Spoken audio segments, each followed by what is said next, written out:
You're listening to ProdCast, the personal productivity podcast from CRM Audio, with Matthew C. Anderson and Joel Lindstrom.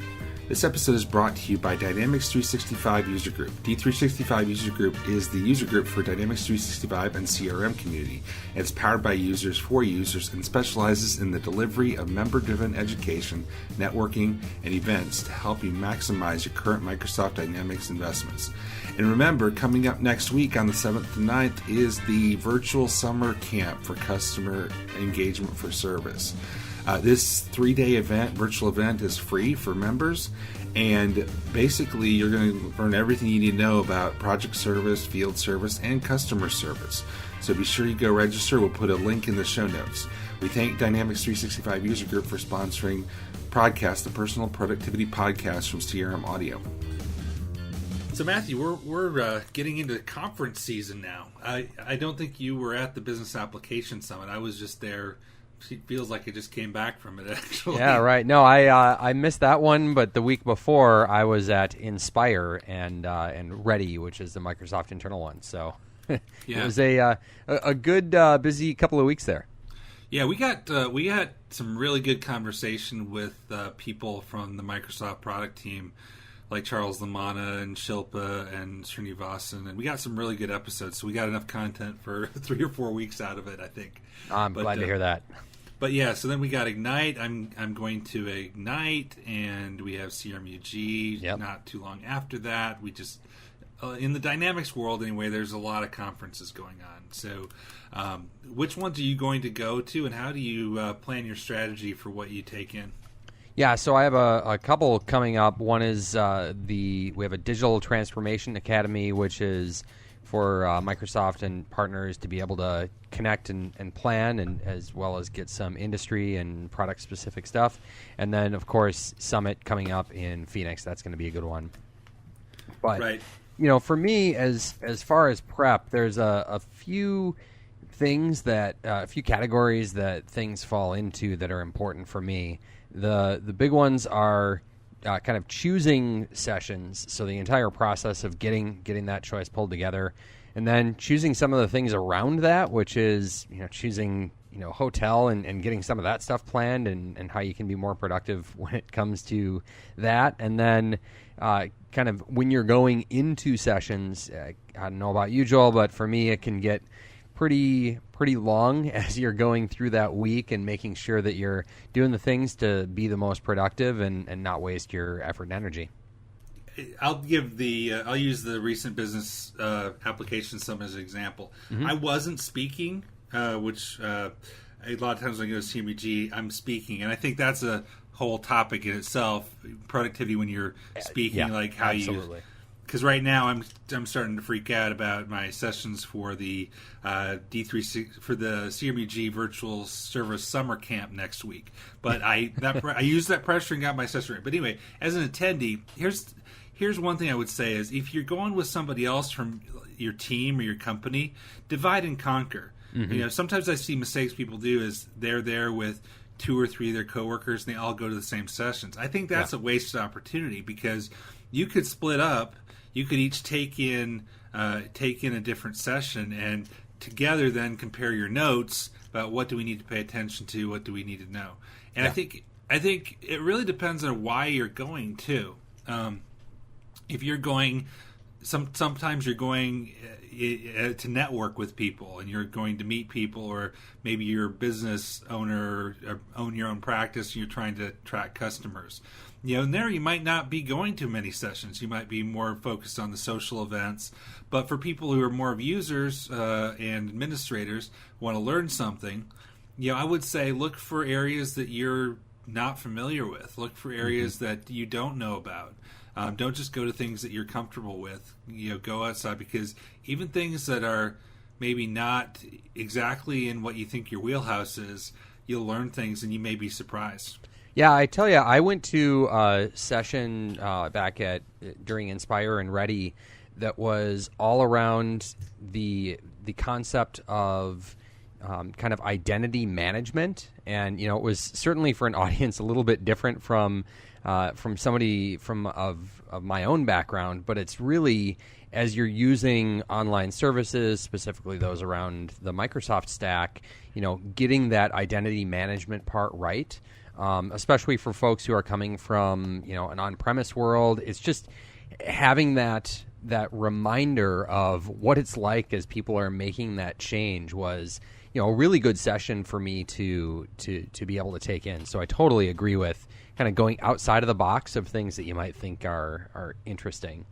And, when it comes to choosing topics, I try to review the list of sessions as early as I possibly can. Now, that can be a little bit dangerous because sometimes the full list isn't out there right away and you have to check back and make sure you're not missing something that's like a sure thing.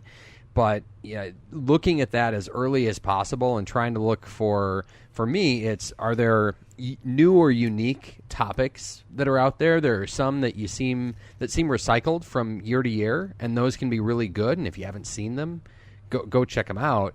But I'm always going for new content when I'm doing that. And then also, is an area of need? Is there like a burning question I have around that specific area that I'm hoping is going to be answered as part of it, or I might be able to chat with the speaker after the session? Yeah, absolutely. So I've done that too. When I don't necessarily, maybe it's not that I'm not interested in the session, but maybe I feel like I'm pretty competent in that, but it's being led by somebody that I want to get a chance to meet and add to my network and have some questions for them.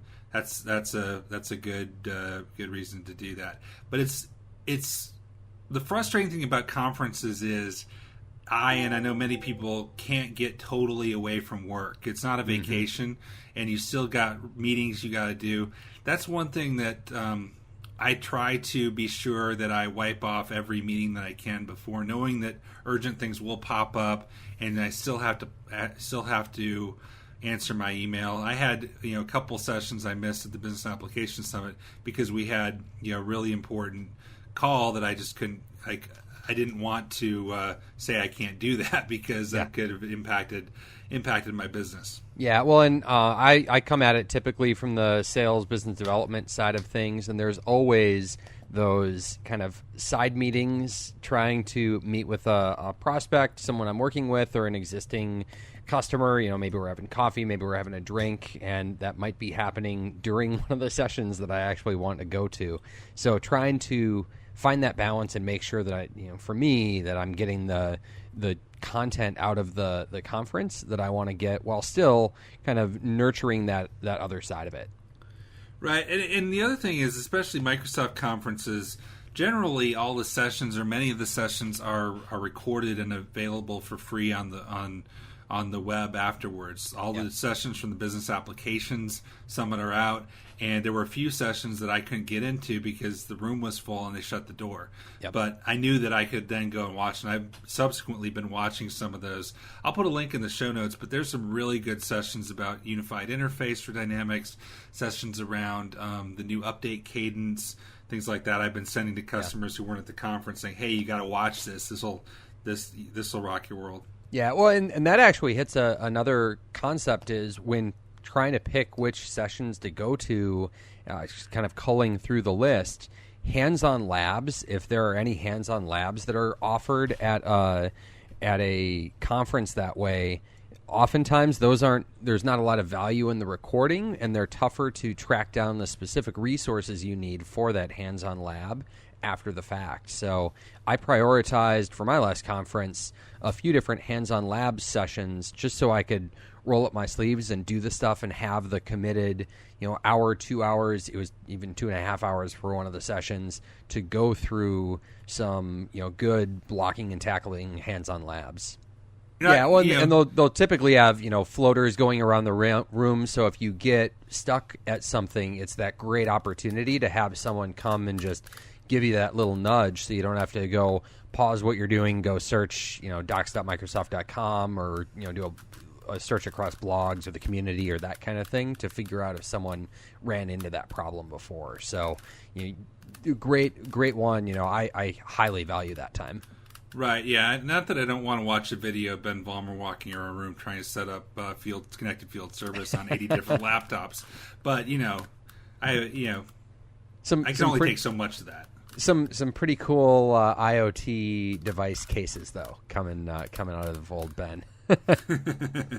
Yeah. So what about like the expo hall? How do you strategize who you go see in the expo hall? Because I always like to see what's new and stop by vendors that we work with and say what kind of new and exciting things do you have? Yeah, so there are a couple of things that I like to do. One is there are some tried and true ones where I just want to make sure I shake some hands of the sales folks that are going to be there, just because I want to foster those relationships. And typically those are end up being some vendors that have pretty big presences anyway. So just making sure that I do some of that. But I am one of those people who likes to literally walk every single aisle and just kind of see what's out there and see what's maybe new and different that I haven't been exposed to before. I love when there's a monitor and people are going through some sort of live demonstration. The biggest thing for me as I'm going to be doing that is making sure I'm picking out things that are somewhat relevant to me and what I do. For a lot of these conferences, there are going to be products, tool sets, areas of the Microsoft stack that aren't really relevant for me. And it's an ISV that has an add-on product for I don't know, PowerPoint or something like that. Whatever that is, that I'm not going to get enough value from it. So making sure that I don't waste a whole lot of time there. But otherwise, I'm a bit of a wanderer when it comes to that. I'll throw my card in and try to win a cool Lego set or something like that, and they can have my info. Yeah, that's good. What about afterwards? One thing I've always found is I'm always like worn out after going to a conference. Even if you don't stay out and party every night, it's just draining. I think it's because I'm using a different part of my brain than I normally use. Normally, I work in the same patterns, but if I'm sitting in sessions all day long and learning stuff and taking in a lot of information, your brain just kind of hurts at the end, and it can be hard, especially if you got to go to work later that week. If it's like a Monday through a Wednesday, it's hard to focus. That's why I'm still feeling it from my trip to Seattle last week. Yeah, and so for me, there are a couple of different things, and it starts inside the actual session. So, am I going to get the slides for a specific session? Trying to understand those types of things, so I'm not taking extraneous notes.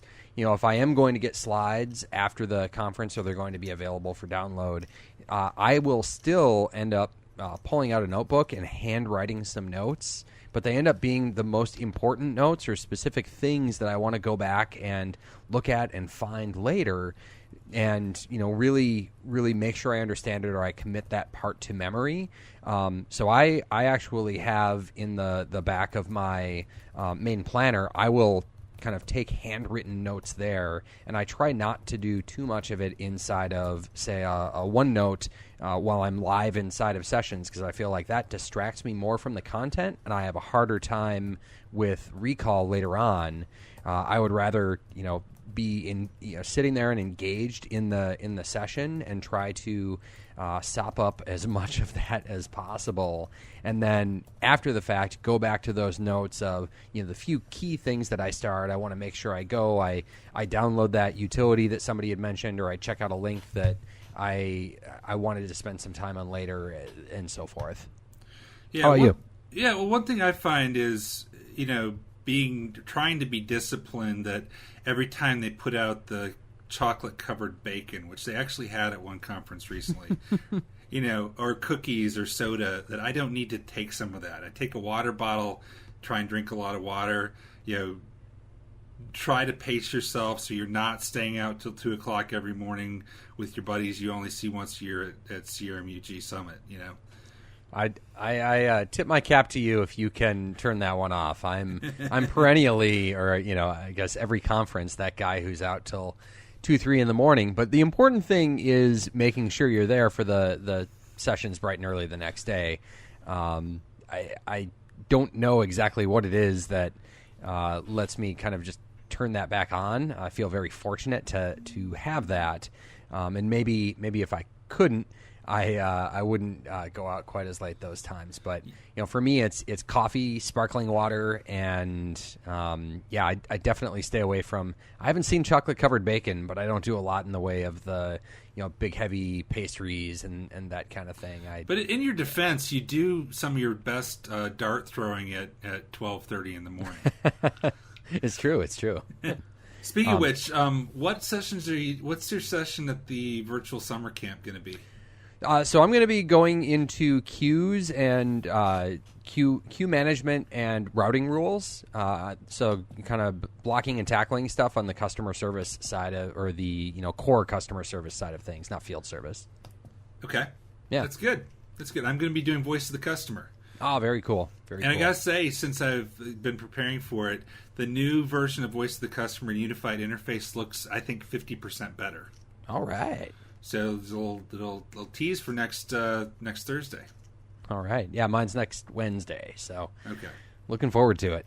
So I had a couple of miscellaneous items that kind of tie into things that we've talked about before. Yeah. When we talked about the Windows timeline, and I really like the new layout, how I can see the history of what I've done. But one of the gaps or limitations has the only browser that it supports natively is Edge. Yes. But one of the MVPs in, I think it's the Windows group, has created extensions for both Chrome and Firefox that you can use. And if you install those and sign in with your Microsoft account, any website you view in those browsers will now show up in the timeline. Oh, so really? That makes it a lot more useful if you use browsers other than Edge. And I use Edge, Firefox, and Chrome, so I definitely need to get those. I'm doing that right now. Right. And I kind of feel funny admitting this, but I've been using Edge a lot more than I used to. This was partly driven, the recent Chrome update sandboxes each tab as an individual instance, which has some benefits, but the big drawback is it takes up a lot more memory now. Yeah. And it's noticeable on my computer. One of my computers, it's a little bit older.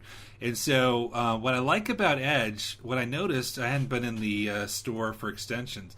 They now have like almost every extension that I use in Chrome in the Edge store now, like Grammarly and several other productivity type add-ins. They also, I've noticed, have done something. I don't know if they're spoofing Chrome or whatever, but some of those sites that didn't work with Edge, I've noticed, are now working with Edge. So that, and I also really like the Android version. I'm using Edge as my primary browser on Android, and I really like it. I tell you what, so I have switched over to Edge as my default browser on my phone. I was quite surprised when I made that switch. I've been, as an Android user, using the default Chrome browser forever on it, but I've been really impressed, and I actually think the ad blocking inside of the Edge browser on Android is fantastic. I've really liked the quality with which that has worked, and you mentioned being embarrassed to say it. I haven't been talking to people because I assumed nobody's using Edge on phones or on their desktop. It's always historically been kind of a joke, but I think it might be coming around for people. Yeah, I think so, and I think the experience of using a third-party browser on Android is significantly better than the third-party browser on iOS, because iOS limits, you still have to launch some things in Safari, even if you use Chrome or Edge on iOS. But on Android, you can say always use this browser, and everything uses it, which makes it much more usable. Yeah, so Joel, if I could change topics here a little bit, I recently started using a wearable device, a smartwatch, within the last handful of weeks here, and I thought that could be a topic for us to chat about, as whether or not it's making me more productive, or if you've used one before, kind of what your thoughts are on that. Yeah, I have. I am an Apple Watch owner. I've been using it less since I switched to Android because it only works with iOS. Okay. But even when I was more of an iOS user, I found it was really good. I'm talking about Apple Watch, which is probably the most common smartwatch out there, but I see that a lot of people with the Android Wear. Which kind of watch do you have? So I have it is a Fossil watch that is running the Wear OS from Android. Okay. So there's probably 5 things that I've found it useful for. One is as a convenience factor for volume control on things like music playing on your phone. Yep. I find it's useful for that. I find the exercise aspect is probably the most useful if you want to track number of steps or distance you swam or that type of thing. Having it on you get a much more accurate count with that compared to phone in your pocket. Phone in your pocket, yeah. Yep. I found occasionally, reading a text on it or answering a phone when the phone wasn't right next to me. I find that useful, but not something I can't live without. I don't find general apps to be generally useful. Sending and receiving text messages, maybe reading them, but not sending them on a smartwatch is kind of a frustrating experience, I think. The only text messages I end up sending from the watch are like a thumbs up reply. Right. Beyond that, no thank you. Right. The downside is it's one more thing to charge. Yes. Now, what's the battery life on your Fossil watch? It barely makes it through the day. Yeah. So then, I mean, they all have features where they will track your sleep time, but how do you do that? Because you have to charge it up while you're sleeping. Yeah, exactly. So we have a good handful of things that overlay. I had some likes. The step tracking is nice. I put quotation marks around nice because it's not that important. Maybe if I had more of a regiment around it, but if I'm really interested in that, I'd probably end up using something more geared toward, actually working out. Call it a Fitbit or something of that ilk. The responding with a quick thumbs up or emoji. The notifications are kind of useful. I mean, I guess I don't have to pull out my phone nearly as often, but it's also been a huge distraction by comparison. I'm pretty good at ignoring the buzz of my phone in my pocket, but every time my wrist vibrates, I instinctively glance down. It distracts me from whatever I'm doing, even if I'm trying to focus, even if I'm trying to pay attention. So right. I actually have been quite frustrated with that and end up going into airplane mode, which is even less useful. And I have found it's useful for things like a remote to snap your camera shutter. Like if you're taking a group photo and you don't have somebody to take it, you can put the phone out somewhere and you can stand back and tap your watch to take a picture. Sure. I could see that. But is it life-changing? I don't think so. Like if I forget to wear mine, I don't sometimes miss it. I've never been a real watch guy, but yeah, no. I at one of the nights of the conference, I got back to my hotel room and forgot to. I tried to charge the watch, but it turns out the other end wasn't plugged into anything. So when I had it charging, it wasn't actually charging. I didn't have it the whole next day and didn't really care because I haven't seen like that killer use case, that killer app for why it's so important for me to wear it. And it definitely doesn't feel like it makes me more productive. Right. So kind of related topic to that, my recent weekend project, I had picked up a Kindle Fire tablet on a Black Friday sale. It was like $40, some crazy price like that. And I have found that device to be more useful than I expected. Something about the size, the 8-inch size, makes it when I'm sitting on a plane reading a book or something to be just the perfect size, where it's not as big as an iPad or a laptop, but still big enough where very easy to read on it or do simple tasks like checking email. But the downside to it is the Kindle Fire has a kind of crippled version of Android. You don't have the full Play Store. But my weekend task was I found you can actually install the Google Play Store and play services on there and turn it into a full Android tablet. Really? Yeah, and that's been it's been extremely useful because I then installed Slack and installed some of the other apps that I could do. And on my most recent trip, that was my go-to device when I was in the airport or on planes, and I could, have things that I needed.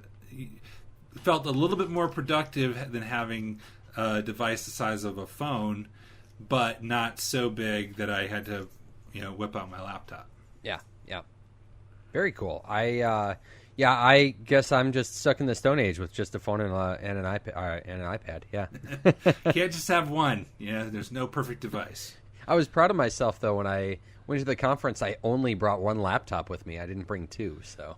No! I had like 10 devices last conference. And in fact, what I've done to be more productive, I've got sitting on my desk. I got my charger that has 5 USB slots that have all the different cords in them. I just unplug that, put it in my suitcase, and go. And I just plug that in, and which is good. Kind of taking your advice from when you go to the airport and find the plug.